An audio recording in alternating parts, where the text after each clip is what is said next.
Saudaraku, Yola Yuliana dipastikan bakal mencetak sejarah sebagai pevoli putri pertama yang akan main di Liga Voli Jepang. Diketahui Yola menjadi amunisi baru Tokyo Sunbeams musim 2024-2025.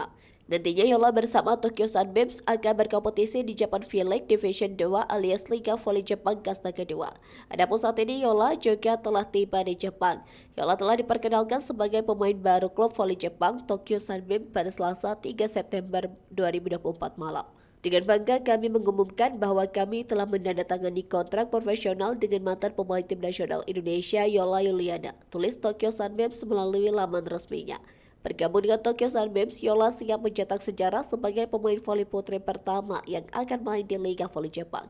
Dikutip dari laman resmi V-League Japan Volleyball, Yola Yuliana akan menjalani pertandingan pertamanya bersama Tokyo Sunbeams pada 26 Oktober mendatang.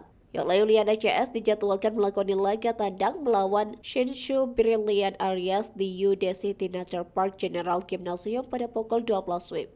Sebagai salah satu middle blocker berpengalaman yang dimiliki Indonesia, Yola diprediksi akan langsung diturunkan sebagai starter. Sebelumnya sudah ada beberapa pevoli Indonesia yang berkarir di Liga Voli Jepang, namun masih hanya sebatas pevoli putra. Pertama dari Vanur Mulki yang pernah memperkuat VC Nagano Trades musim 2021-2022.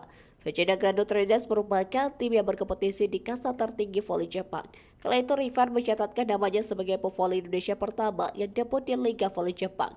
Kedua ada Doni Haryono yang juga pernah membela VC Nagano Trades.